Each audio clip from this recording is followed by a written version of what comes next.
लिखा जाएगा। आज तक भारत के इतिहास में ऐसी कोई सरकार नहीं बनी जिसने ऐसा घिनौना कृत्य किया हो, जिसने विपक्ष को खत्म करने के लिए अभी हाल में एमसीडी चुनाव में बीजेपी ने जो नंगा नाच किया है वो पूरे देश ने देखा है। अपनी हार को बचा नहीं पा रही बीजेपी सरकार, अपनी हार को बचा न पाने के कारण ऐसे ऐसे घिनौने कार्य कर रही है कि बड़े बड़े जनप्रिय नेताओं को, देश के क्रांतिकारियों को जेल में डाल रही है।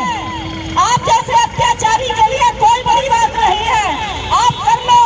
अरविंद केजरीवाल जैसे कट्टर ईमानदार को गिरफ्तार कर लो। मोदी जी, आपके लिए तो आपका प्रशासन, आपकी ईडी, आपकी सीबीआई आपकी गुलाम है। मैं इस देश के प्रशासन से कहना चाहती हूँ कि आप इस देश की नौकरी करते हो, आप प्रधानमंत्री के गुलाम नहीं हो। ये जनता ने चुना हुआ है, ये जनता की चुनी हुई सरकार है। अगर जनता ऐसा प्रधानमंत्री अत्याचारी चुन लेती है तो आपको ये नहीं समझना चाहिए कि आप उसके गुलाम हो। आपके पास भी दिमाग है, आप भी इस देश के हो, आपका भी फर्ज इस देश के प्रति है। आपको भी सही गलत सोचने की क्षमता है, आपको भी सही गलत निर्णय लेने का अधिकार है। ऐसी गुलामी से ऐसी नौकरी छोड़ देना चाहिए। जब ये नौकरी गुलामी में परिवर्तित हो जाए तो वो नौकरी छोड़ देनी चाहिए।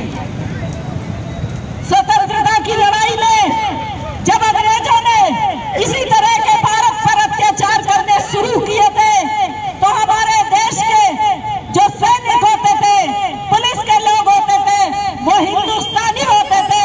अंत में उन्होंने कह दिया कि हम अपने देशवासियों पर, अपने देश के लोगों पर, अपने क्रांतिकारियों पर गोली नहीं चलाएंगे। तब अंग्रेज सरकार को, अंग्रेजों को इस देश से भागना पड़ गया। ये क्रांति हर जगह से उठनी चाहिए। हर आम आदमी को आज सोचना होगा, क्योंकि मोदी सरकार ने देश में सरकार नहीं है, ये गुलाम करने की प्रथा बना रही है। ऐसी सरकार को अब जनता को जागना होगा और जागकर इस सरकार को थूकना होगा। इस सरकार को 24 में सबक सिखाना होगा।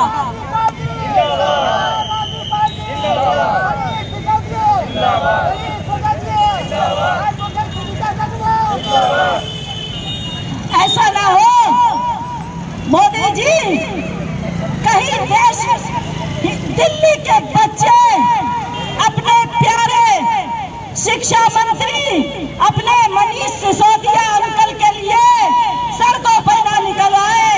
इंतजार करो, वो भी दिन आएगा, तब देखेंगे आप उन बच्चों को क्या जवाब देते हो।